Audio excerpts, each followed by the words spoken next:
গাজায় হামাসের নতুন টহল ও মার্কিন অনুমোদন। গাজা, একসময়ের প্রাণচঞ্চল শহর, এখন যুদ্ধের দগদগে ক্ষত বয়ে বেড়াচ্ছে।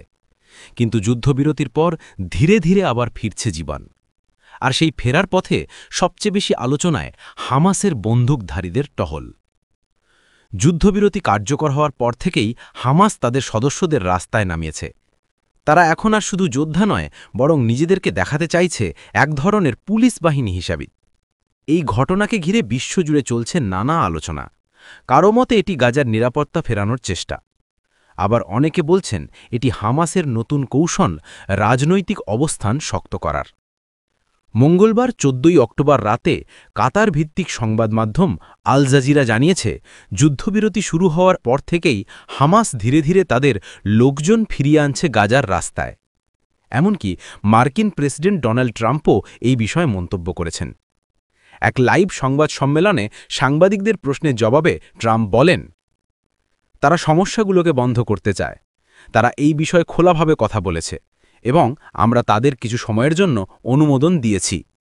এই বক্তব্য অনেককে অবাক করেছে, কারণ মার্কিন প্রশাসন এতদিন হামাসকে একটি সন্ত্রাসী সংগঠন হিসাবে দেখত।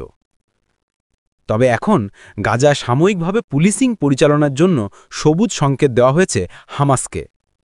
গাজার হামাস সরকারের মিডিয়া অফিসের প্রধান ইসমাইল আল থাওয়াবতা জানিয়েছেন, তাদের দল গাজায় কোনো নিরাপত্তা শূন্যতা তৈরি হতে দেবে না।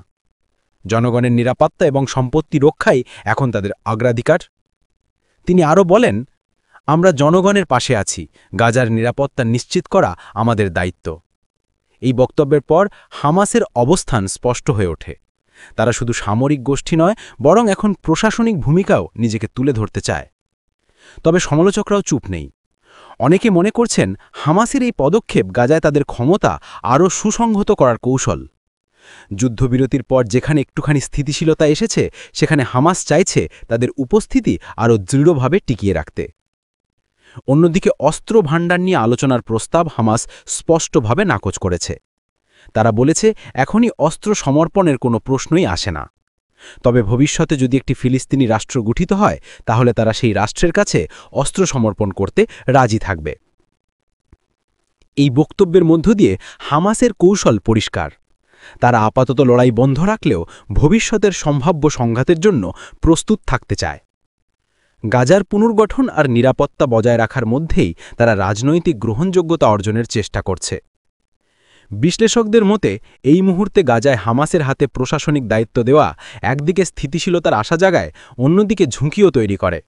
কারণ সামরিক গোষ্ঠীকে পুলিশি ক্ষমতা দেওয়া মানেই দ্বিবিভক্ত নিয়ন্ত্রণ। তবুও যুদ্ধবিধ্বস্ত গাজার মানুষ এখন শান্তি চায়। তারা চায় খাবার, ঘর এবং নিরাপত্তা। কে পাহারা দিচ্ছে তা তাদের কাছে এখন তেমন গুরুত্বপূর্ণ নয়।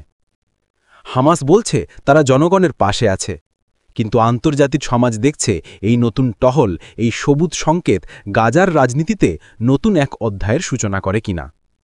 গাজার রাস্তায় আবারও বন্দুকের শব্দ শোনা যাচ্ছে, কিন্তু এইবার সেই বন্দুক টানছে পুলিশ নয়, হামাসের নিজস্ব যোদ্ধারা।